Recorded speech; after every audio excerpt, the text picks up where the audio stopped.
Each and every Monday is $9 Monday at WagerTalk.com, and all daily picks packages are priced at only $9, including 5% best bets normally priced at $35.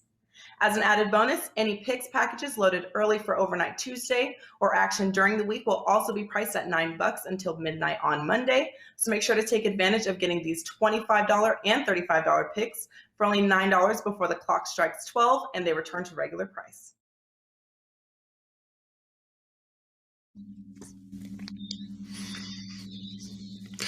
Happy Monday, guys. Happy $9 Monday, and welcome back right here to Wager Talk TV for another episode of Puck Time. I'm Andrew McInnis. I have Carmine and Bianco with me. We have Brian Leonard joining us here on Monday's edition of the show. 4 games to get into. Promos today for the last day of the month. Just a one-day promo code we have for you. You guys wait until the end of the show to get that. And we have some best bets as well. Guys, looking forward to the show. Carmine, how you doing, buddy? I am doing fantastic, Andrew. I was in Hamilton, where you traveled to watch the Grey Cup not too long ago. I was in a little lucky. I was in a private box watching Canada and U.S. in World Cup qualifying. Absolutely fantastic atmosphere, even at 50% capacity, which was all that was allowed. But the beer and food made up for it, and Canada beat the U.S. 2-0. Such an exciting game. Both teams are going to make it into the World Cup this year in Qatar. That takes place in November. But such a fantastic game. It was great to see. Great atmosphere throughout. And then I also had the KC game on, so it was great being able to watch that KC game. And then I got home in time to watch the second NFL game, and I was pretty happy with that because I had San Fran plus the points, 3.5 in that one, so I was pretty happy all around. And of course, Saturday night, I tweeted out halfway through the third period of my 5% play that I had given you guys a dud, and I apologized with taking the Leafs in regulation time, and somehow that turned into the reverse jinx. They won. They scored 5 straight goals in the last 10 minutes of the game to win that game 7-4. I am not a Leaf fan. I will not be a Leaf fan, and but I'm glad that they won for everyone out there, because that's 5 plays in January that I've released as 5% plays that I really liked, and all 5 have won. So I'm pretty thrilled about that. One more tonight. That is off the month. That is a great record for 5% plays in 1 month, Carm. And also, I had the team total in that game, so I think it was kind of like if you won, I won also. We were both hoping for a huge third period. I have to ask you this, and I'm not looking for any serious answers or whatever, but I know you were at the game yesterday, and handicapping aside, this is a betting show. Were you the only Canadian yesterday disappointed with that second goal? Because of your wager on the game, or what was your reaction? I know you had the total in that game. What was your reaction to that goal? Yeah, it's well, I was happy with the goal. I'll be honest with you. One of the sites, I bet 2 exact scores in the game.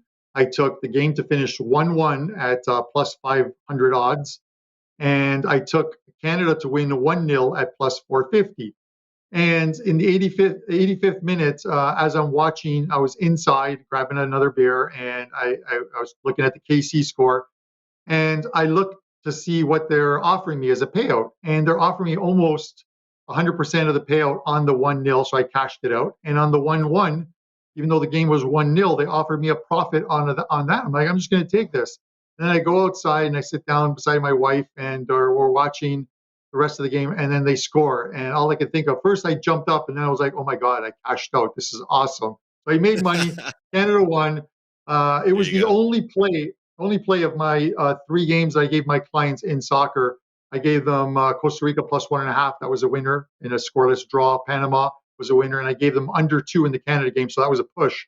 But all soccer clients made money yesterday with me as well, too. So I was pretty happy about that. Brian, you're on Mondays. I love it. Thursday and Friday, there are no games this week. You jumped in that you'd come on Monday. How you doing? How was your weekend?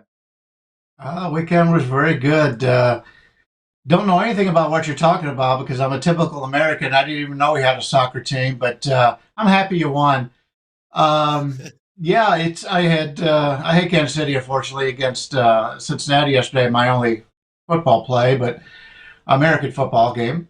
But very happy that Cincinnati made it. I'm from Cleveland now, Cleveland Browns fan. But if I can get an Ohio team in the Super Bowl in my lifetime, I'll take it. And I'll be rooting for Cincinnati, even though I don't know what I'm going to use in the football game. But nice to see two teams that are not normally there.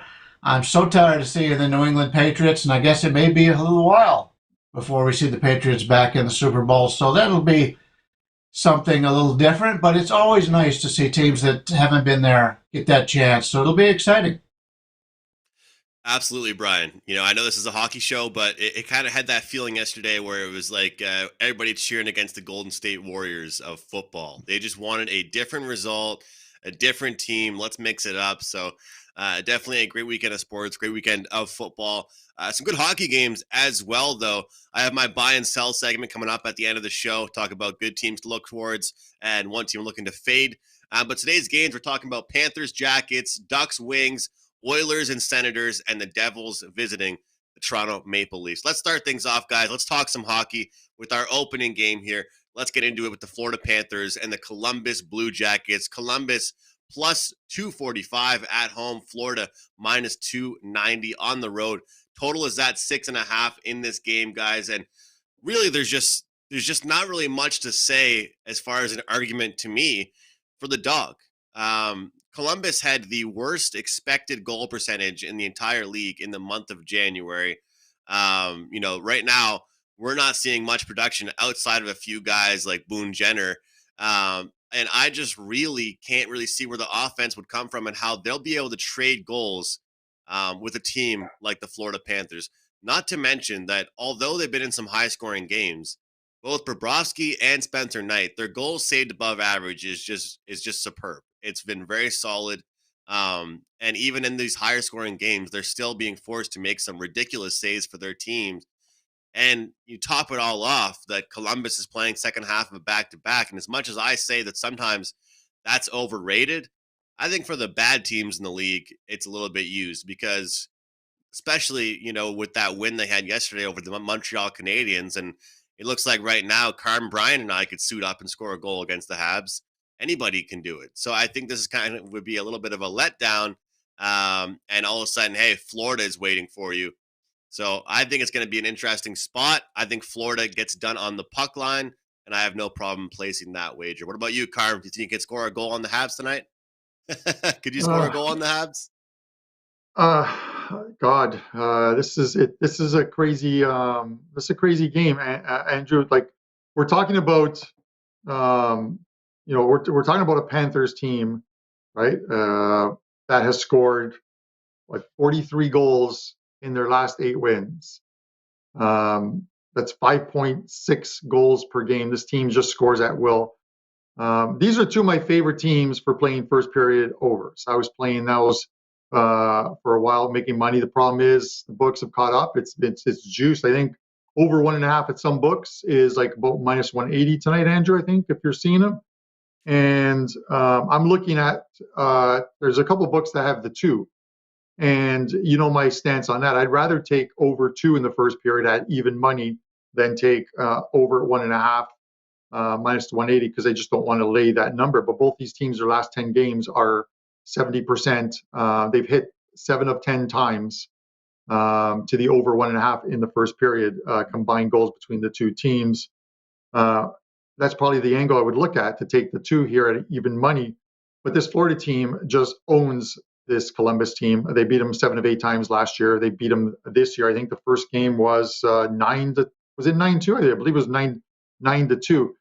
The last 5 games have been played in Florida, so this is finally one in Columbus. But it just doesn't bode well for this a Jackets team that just can't seem to stop anything from going in.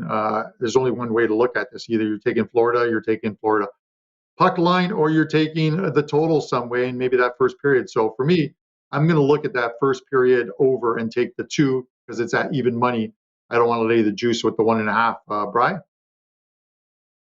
Yeah, you both made some great points. One thing that Andrew talked about was playing yesterday for Columbus and then having to come back again.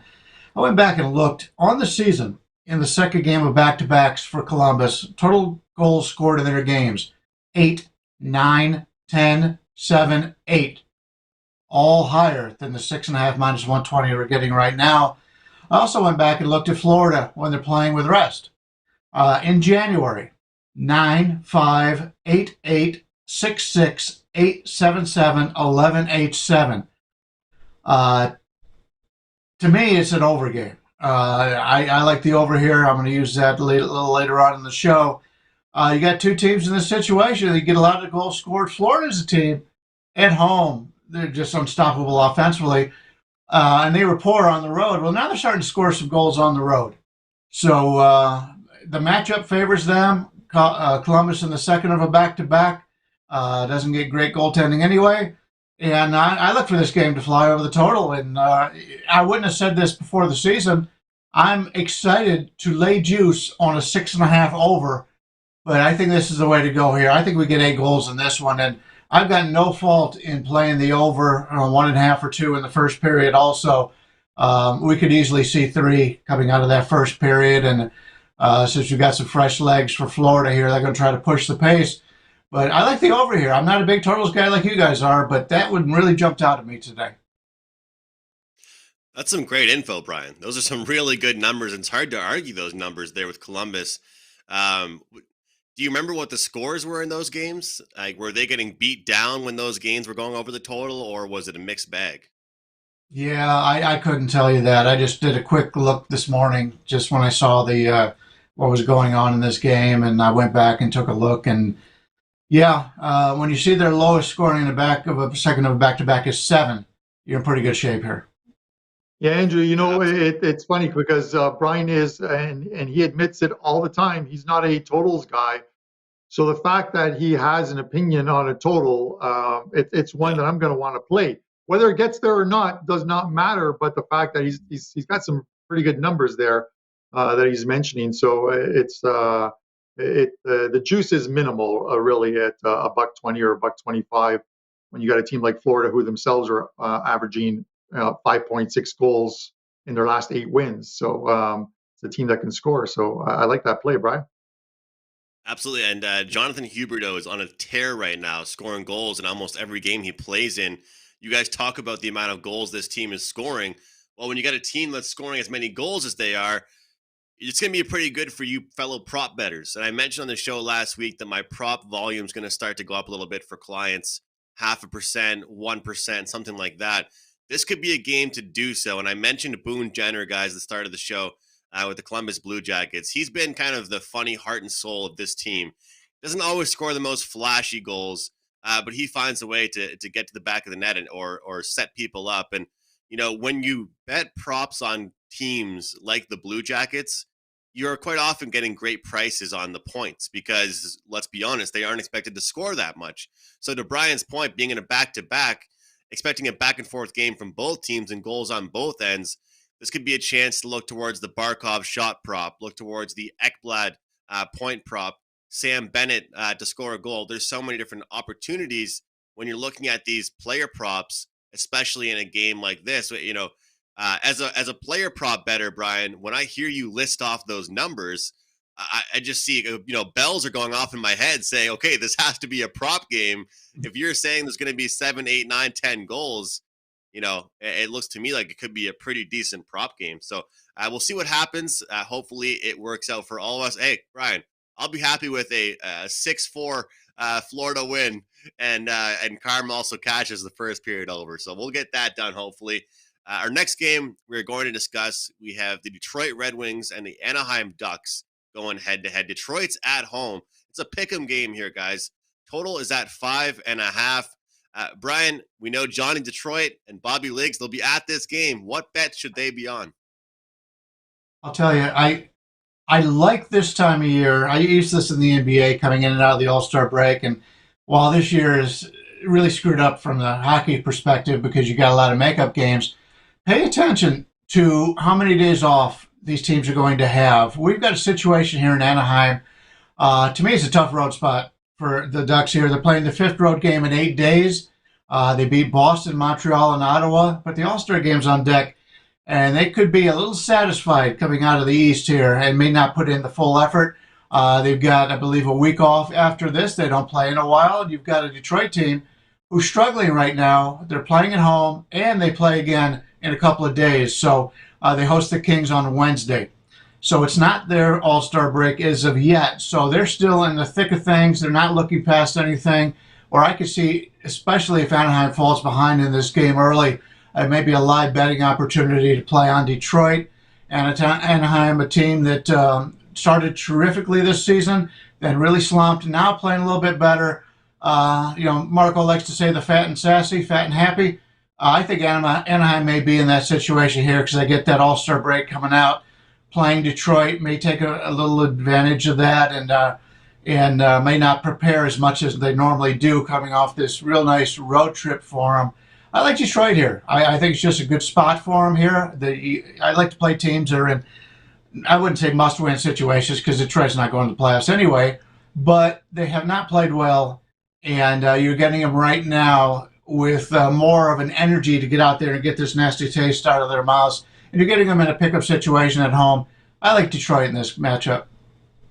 And I think one point as well about this game is that we have Detroit off 2 games against top-tier opponents in the Pittsburgh Penguins and the Toronto Maple Leafs. And obviously it's now a step down. Like Brian mentioned, this team has had several days in the Eastern Conference. And like he also mentioned, they've had success, Carm.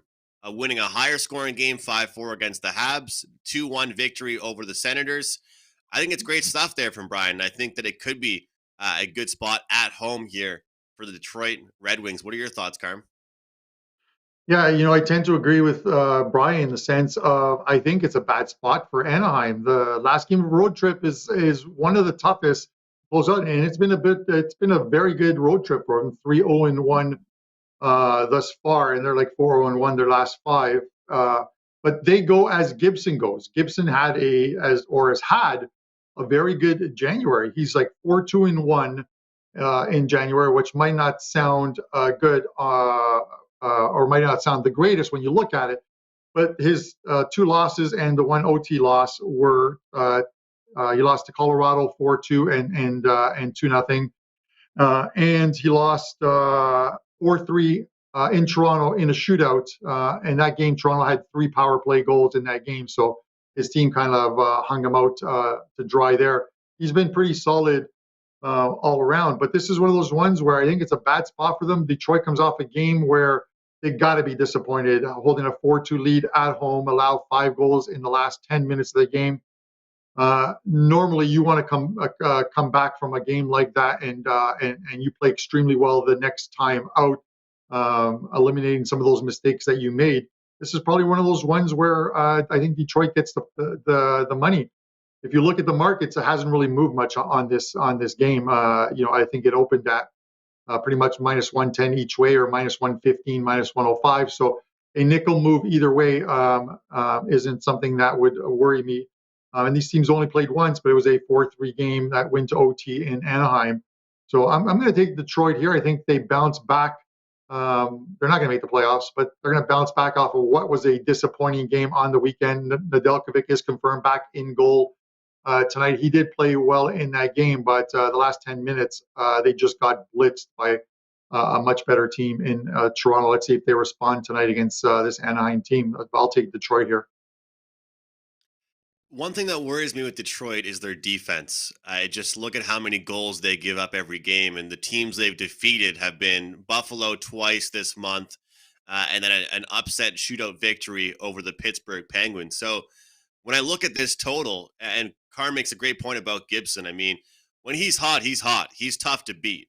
But if you keep peppering shots on him, you keep, firing the puck on the net, you're going to beat him eventually.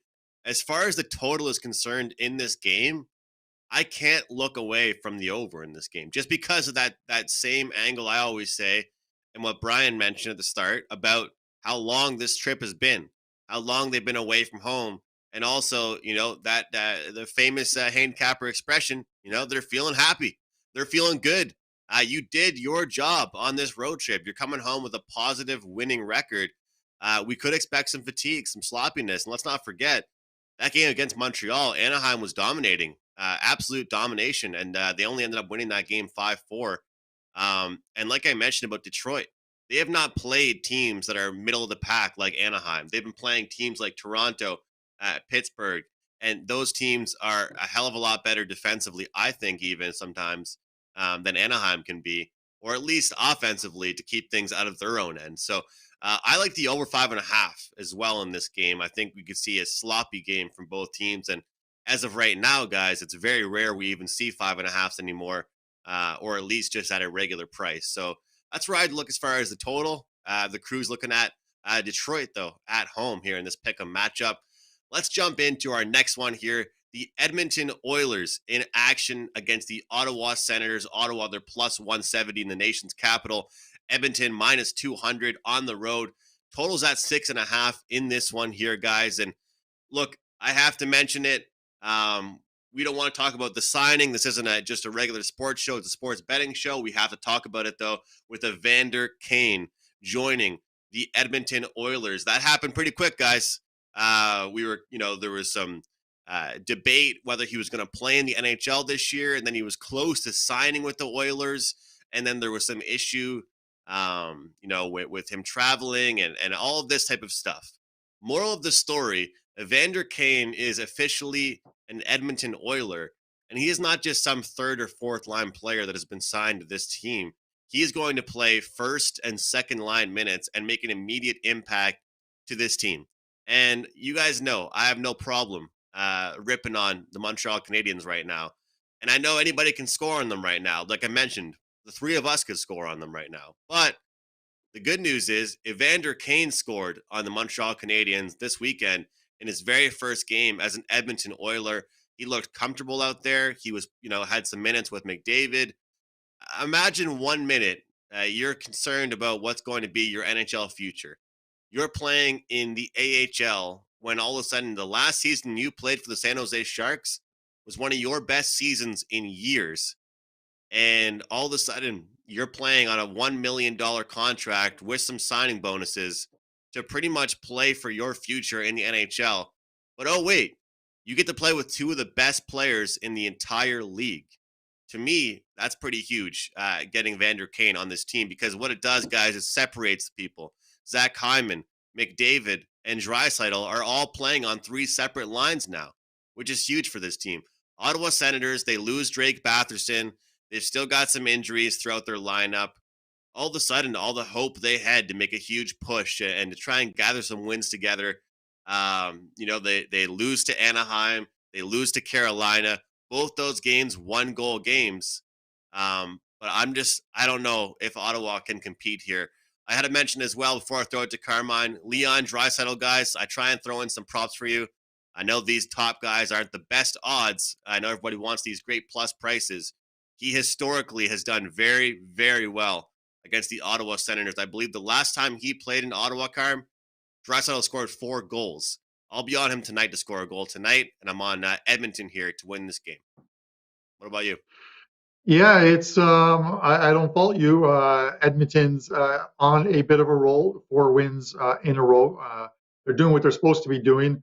Again, I'm going to reserve my opinion on what the Oilers do long term and into the playoffs with their goaltending, because I'm sorry, they're winning because they're scoring goals. I'm just not still sold on their goaltending of Smith and Koskinen, although Koskinen has played well.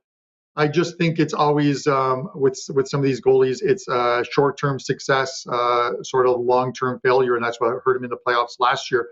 I'm going to really age myself by using an old movie where if you watched Vegas Vacation with Chevy Chase, where he sticks the gum in the little leaking hole in the Hoover Dam, thinking it's going to stop the water from gushing through. This is how I feel about this Edmonton team. At some point, a team is going to check them into the ground and their goaltending is not going to hold up. I don't think Ottawa's that team, although Ottawa has played well defensively of late.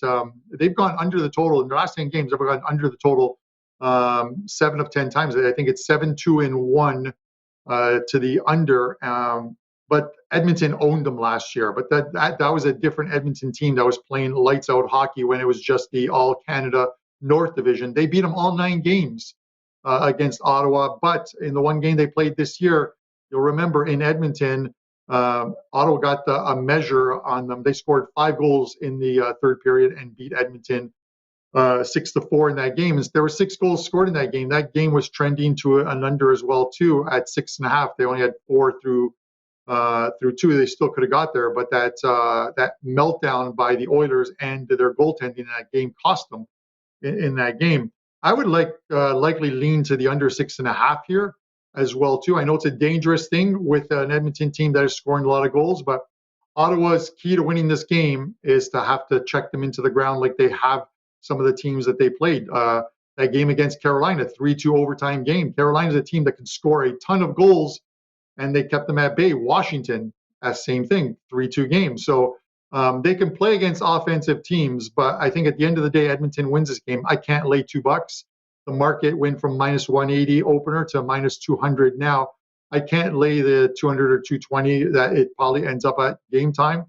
Regulation bet here is -130 on the Oilers, and that's probably the way I'd go. Oilers in regulation time, -130. Brian? I think, and I appreciate Andrew talking about Evander Kane. I think this is a big deal for Edmonton, especially when you've got the scores that they have.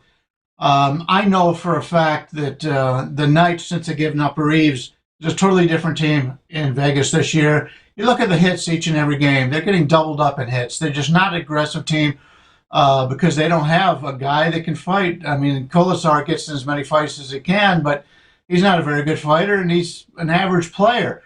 Having Evander Kane there with his temperament, he's willing to go out there and protect his players. I think that's really going to help Edmonton. And I think, by the time of him talking about coming there, this team has got a lot of talent offensively. And I think I could expect them to go on a nice little run here. You talked about the last 4 games. They scored 18 goals in the last 4 games. They're starting to play with confidence again. And Edmonton's one of those teams that beginning of the year, they were great. They were the team to beat coming out of the gate, looked great. All of a sudden, they're not scoring goals. Nobody wanted to bet them. And now here they are as a $2 favorite on the road, and people are lining up to bet them, as you mentioned, open up 180, now up to 200. Edmonton would be the only way to look at this game, and it's really more of a play against Ottawa. Because of the border shutdown, Ottawa is now playing their 10th game in 18 days. Now, granted, the last 3 games, I believe, have been at home. They're home again here, but still, they are really playing a lot of games in a short amount of time, and they're not getting a lot of scoring. And to be able to beat Edmonton, you've got to score. As you mentioned, they scored 6 against them last time. I think Edmonton remembers that. I like the Edmonton side here, but it is getting to that point now where you're really going to have to try to find some other way to get to it. 200 is fine, but any higher than that, I don't know if I would get to it. Maybe play Edmonton goals over, maybe the better way to go, but it's still, I don't want any part of Ottawa here, and the Kane signing is really going to help this team in the long run, I believe. It's a situation where you need those kind of guys on your team, especially when you've got the great scorers and people could take them out. It won't happen with Evander Kane on the ice. So like Edmonton for the rest of the season, and still like him here because it's more of a play against a very tired Ottawa squad. Absolutely. They've been through a lot. And like I said, they've been playing in some very close games. They've been competing. They haven't been getting blown out by any means, but it's been kind of a tough go for the Senators results-wise for them. And you mentioned the physicality, Brian. Obviously, he brings that as well. It's a kind of a dual threat with a player like that because, I mean, a guy like Reeves, he can fight, but I always say, what good is somebody like that protecting a player if they aren't on the same line with that player? The good news is Kane is skilled enough. Like I said, he's coming off one of his best years for the San Jose Sharks back, when he played with them. And now he gets to play on there and protect these players, like you said. Zach Kassian, well, he doesn't really fill that same role. Zach Kassian's a tough guy. He can fight. He's getting a little bit older now, but he's not as skilled as Evander Kane is. So it's pretty cool to have somebody that can, I kind of fill that Tom Wilson role a little bit, I guess, that they can play top line minutes, but they're also physical. And it's a good point you mentioned about the Vegas Golden Knights and the hits for them. It's really gone down. The physicality, playing at home for Vegas used to be a scary place to go. And it doesn't really seem like that's really the case anymore. But and definitely going to all those games, Brian. So let's finish things off with our last game of the day. Andrew, let me just jump in just for a quick second. I want to address something that was asked in the chat, or something that I've said in the chat. One guy said, if a team is so good, why is anyone scared to take him in OT and take him in regulation time? It's an easy point. If you don't know how to properly manage your bankroll, you're not going to have a bankroll. If you're going to consistently take minus 240 teams and take them in OT, you're going to lose your money and reload and reload and reload. Let me tell you, how do you feel about taking the Pittsburgh Penguins, their last 3 games, minus 240, minus 280, minus 260, all losses to Seattle, Detroit, and the Kings? Taking regulation time bets in spots is a smarter thing.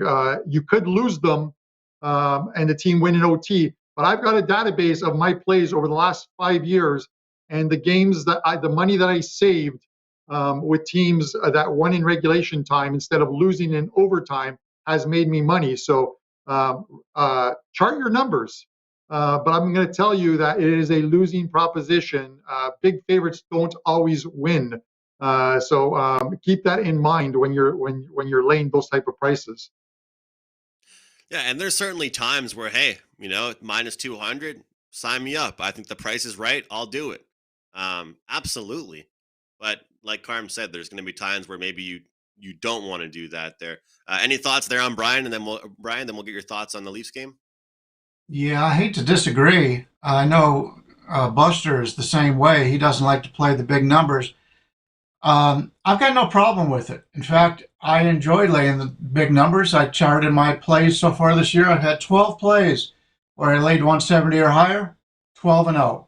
Granted, small sample size.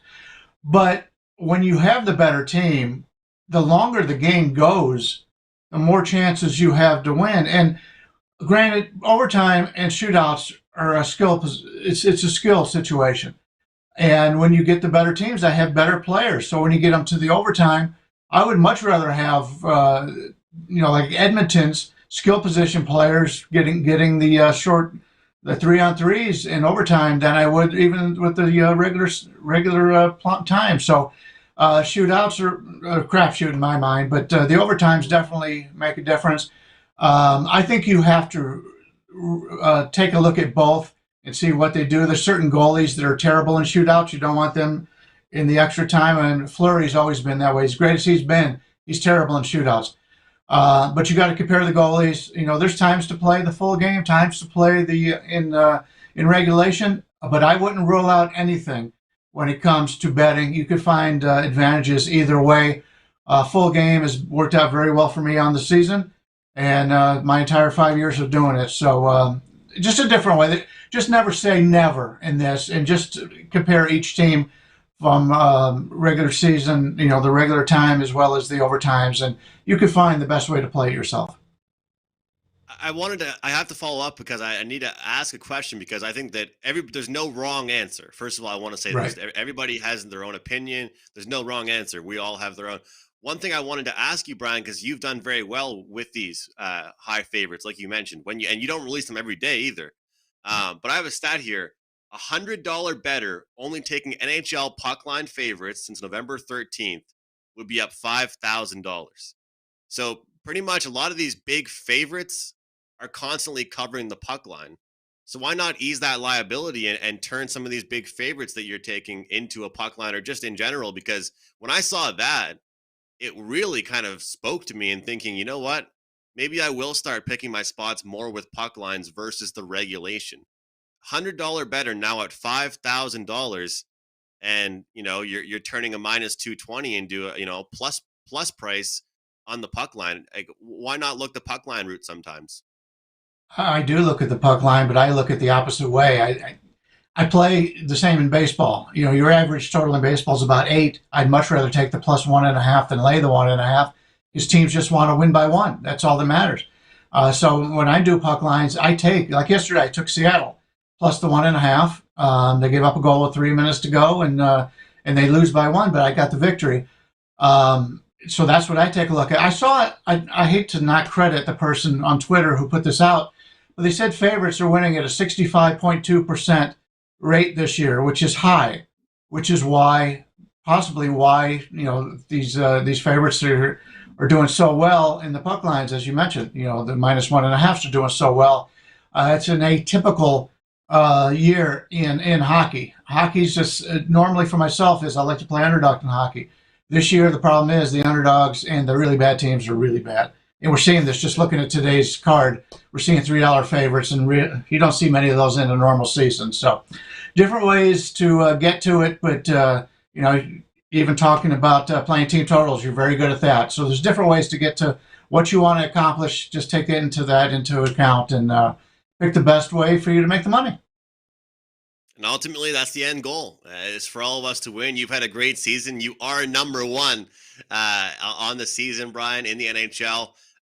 Everybody is having a great season, it seems like, at WagerTalk. You've done a great job of complimenting the amount of people we have at WagerTalk doing hockey. I believe we have 14 people doing hockey at WagerTalk.com. Everyone's having great seasons, lots of success, and you're number one.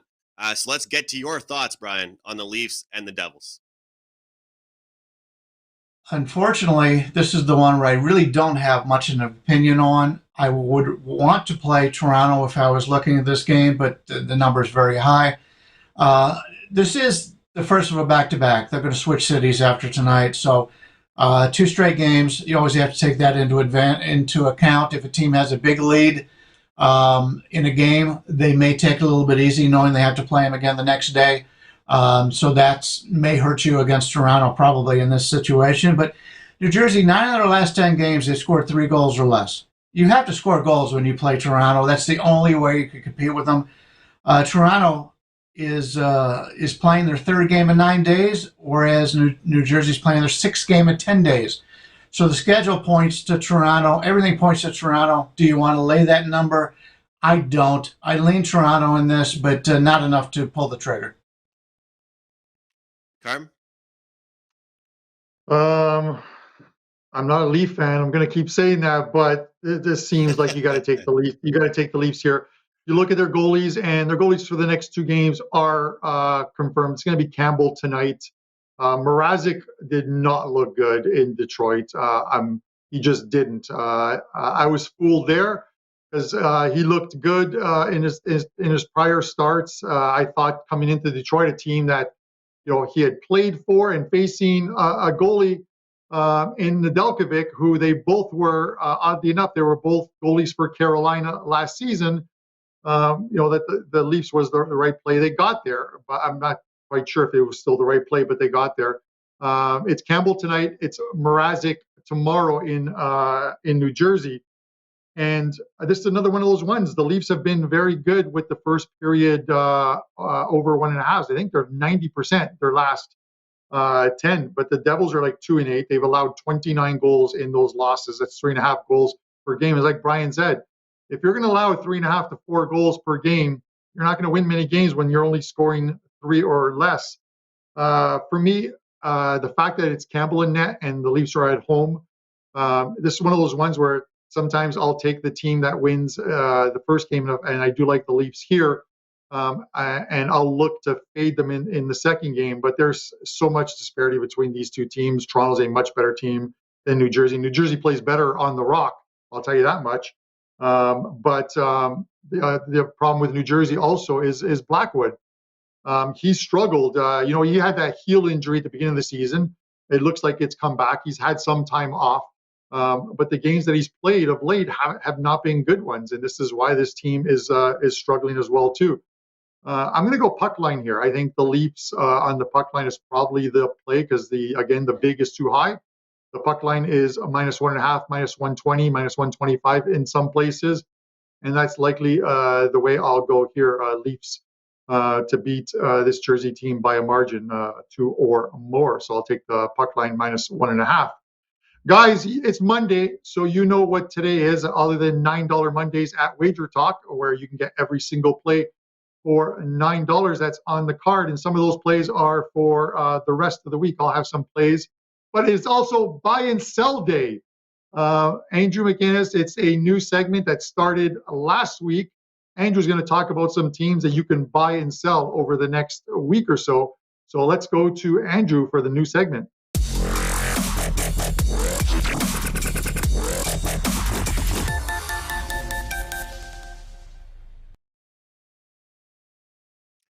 I love that intro. I will say thanks a lot to everybody behind the scenes for the intro. It's the buy and sell segment, guys. Last week was an okay start, but I want to do much better this week. We have one buy team, one sell team. Let's jump into it and start with the buy team for this week. This is a team that was expected to do a lot better to start their season off. That was expected to have a lot more consistency and probably be higher up in the standings. The guy, Evander Kane, the team that Evander Kane joined, the Edmonton Oilers. This is my buy team here, guys. They're rolling right now. Right now, adding Evander Kane to the roster. I spoke about it earlier in the show. What he does is gives the ability for the coaching staff to split up the players. So now all of a sudden we have Zach Hyman on the third line, Leon Draisaitl on line 2, and Connor McDavid on line 1. The last game the Edmonton Oilers played, they scored 7 goals, and McDavid didn't get 1 point. That is a good thing for the Edmonton Oilers. They need to have depth. They need to have several guys that can contribute. And let's not forget, they have the number 2 power play in the league. This team has several contributors, an outstanding power play, 2 of the best players in the entire league. And let's be honest, they have underachieved this year. They're getting rolling again. And I expect them to be a big buy team over the next 5 to 6 games. I love what I'm seeing from them, and I expect big things in the future. Let's not forget, they had that small losing streak. Everybody was going crazy about it. I'm not too worried. Buy the Oilers right now, guys. Look to bet on this team. Let's jump into our sell team. This is also a team we discussed on Puck Time here today on Monday. We are selling the Columbus Blue Jackets. Look, they're already a team not playing very well. We have to put some light on this team, though, and talk about what they're doing. They are giving up 3.57 goals per game. That marks 3rd worst in the entire league. Also, they were dead last in January in expected goals. They're just not getting the contributions from their star players. They're not getting enough guys lighting the lamp and scoring for them. And right now in this league, if you can't score a few goals a game, you are not doing very well. They've also battled injuries. They've battled COVID. Oh, yeah, and their schedule isn't very friendly coming up here in the future. I am selling the Columbus Blue Jackets. They're a team to fade right now. Again, giving up 3.57 goals per game, 3rd worst in the league, is not something you want to have behind your name. We are buying the Edmonton Oilers, and we are selling the Columbus Blue Jackets. That's it for the buy and sell segment for today, guys. Hopefully we'll cash some tickets, look to fade one team, look to buy on one team, and try and make some money that way. Before we get to best bets, I do want to mention a promo code we do have. Now, this is available for Brian, for Carmine, and for myself. This is for 1 month, all access, $189. The promo code is PuckTime. This expires at midnight tonight Pacific time. You can use it all day long. You can use it on as many people as you want, or I guess all 3 of us, if you'd like. All 3 of us running very hot right now, especially on the ice. That's Puck Time. Just that's it. No codes or no numbers, anything like that. Just Puck Time, 1 month, all access for $189. Let's go to you, Brian, for your best bet here on the show and what you have up for $9 Monday. Yeah, you mentioned how we've all been really hot. It's been working out really well for myself. I won 9 straight in the NHL. That probably puts me a game or 2 ahead of Andrew because we've been fighting it out for all season long. But I appreciate you getting on my case there, and I had to put out more winners, Andrew. So 9 straight. Let's hope it continues tonight. That's a good hell of a deal. If that's an all-inclusive for $189 for a month out of any of us, I mean, that's a tremendous deal because everybody's been red hot.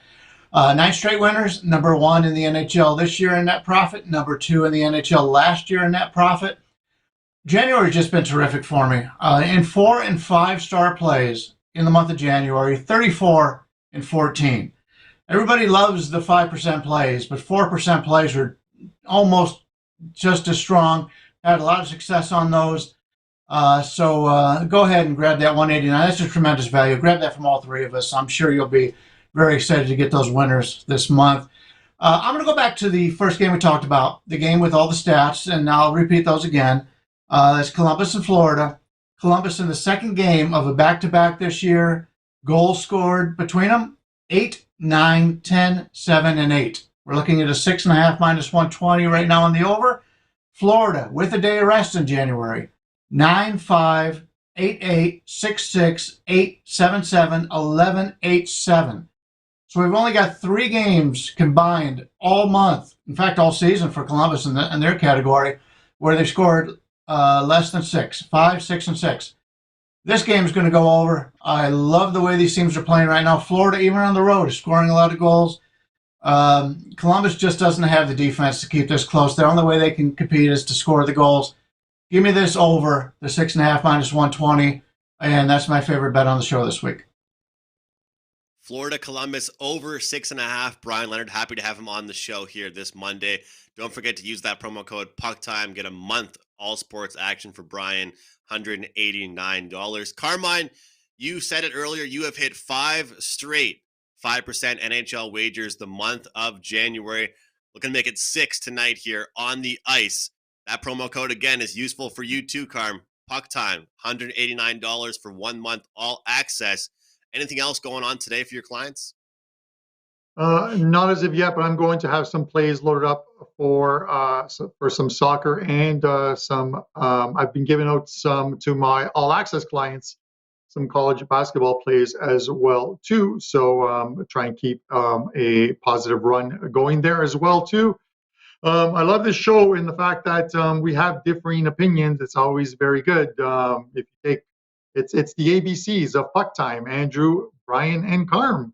But getting into the show best bet, I am going to go back to the last game we talked about, the Toronto Maple Leafs, and I'm going to take them on the puck line.